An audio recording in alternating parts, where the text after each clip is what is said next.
welcome back to blackstardove. Welcome back to my channel. As always, I need that HBO special, which simply means help a brother out. Trying to get to 10,000 subscribers.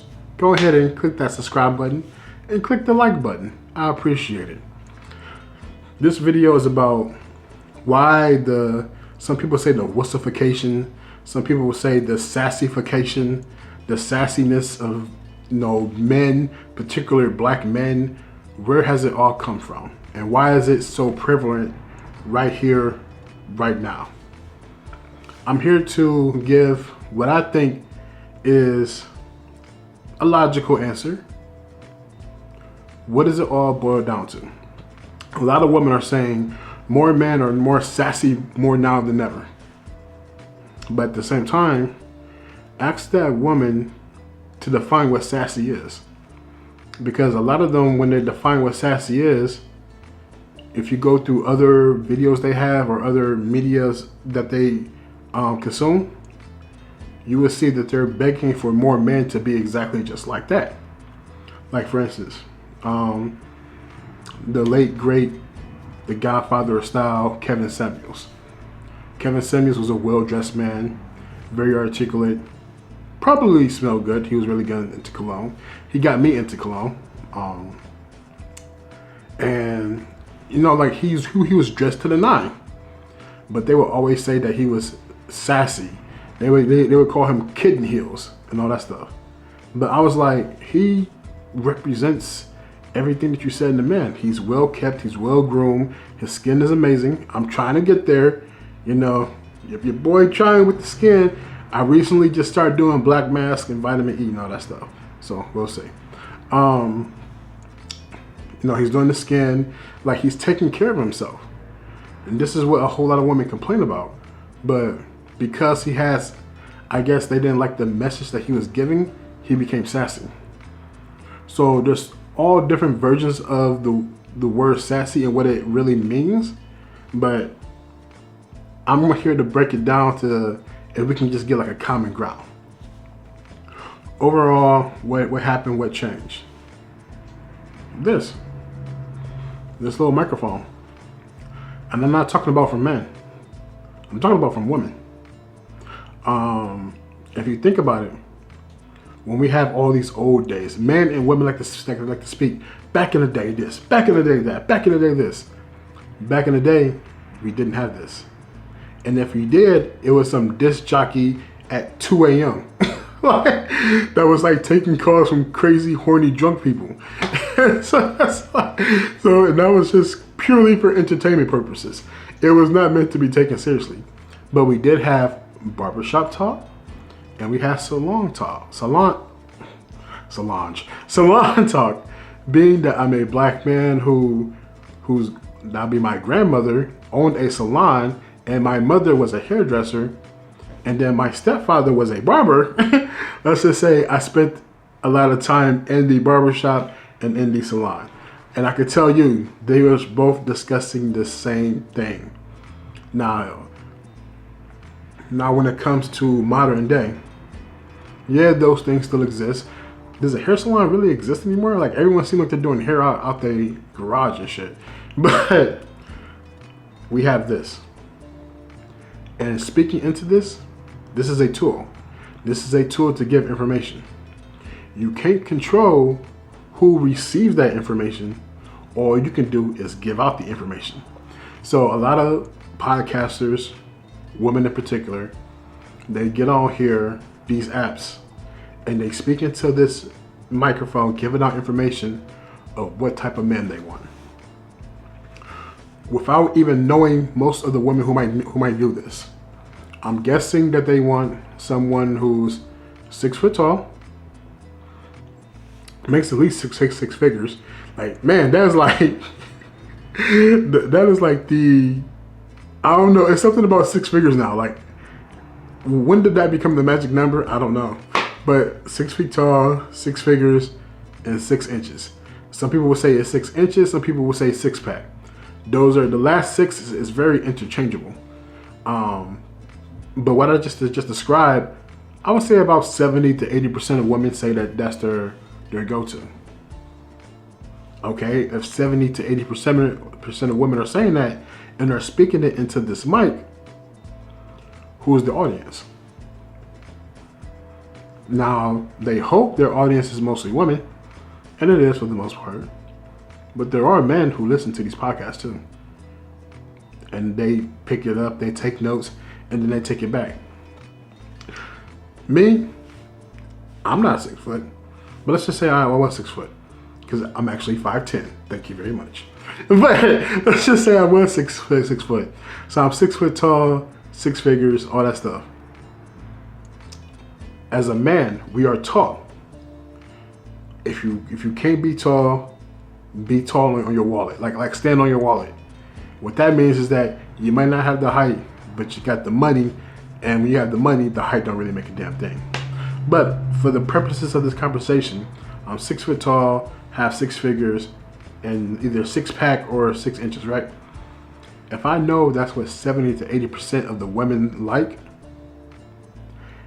and I'm the hot commodity, I'm the unicorn within the unicorn, because if you think about it, it is a unicorn within a unicorn.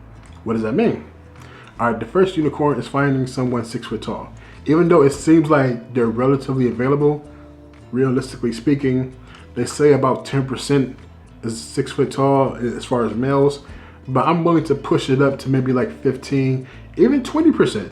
Let's just say 20% of all men are 6 foot tall. And for the purposes of this conversation, we'll do a small scale. So 20% of men are 6 foot tall, right? So out of 100 men, that's 20 men that's 6 foot tall.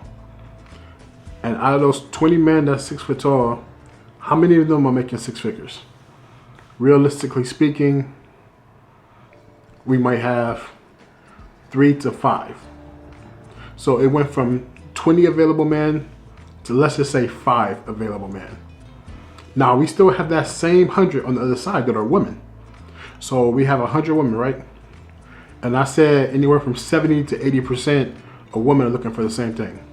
But let's make the odds better in the favor. Let's say it's only 70% of women. No, let's meet in the middle. Let's meet in the middle. Let's say it's 75%, right?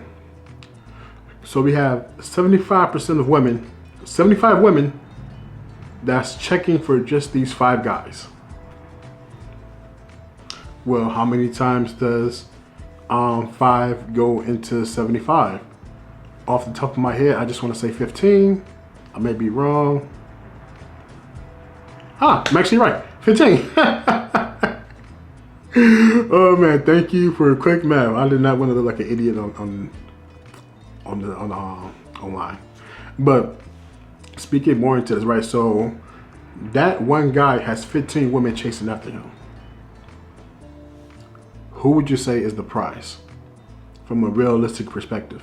Is it the women that are chasing him, that are openly saying, this is what I want, this is what I'm trying to get? Or is it the man who knows that they are that prize at that particular time, and it's up to the women to have them compete? Realistically speaking, that man is the prize for that scenario. We have to go back to a time where I believe a lot of people are doing too much talking on this, because they're given the information, but you cannot control who sees the information. Now you have certain content creators like Chrissy and others who try their best to direct their content towards women, but there's no complete science to make sure that there are no men who view your content. And so you speaking here saying that this is what you want, and you have a whole bunch of women coming over here saying this is what I want, and they're making comments, this is what I want, and that man sees it.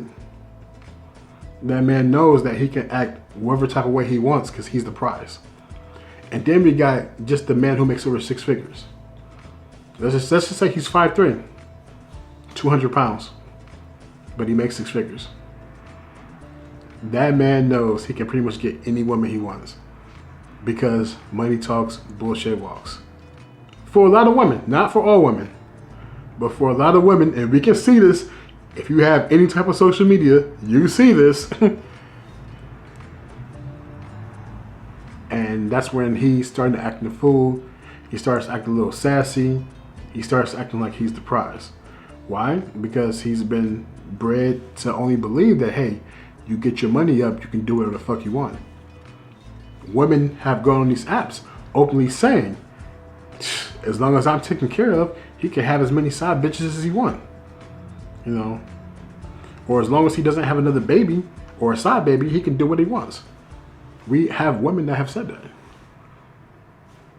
And they've been with high value men, high powered men, men who have money, whatever the fuck you want to call it.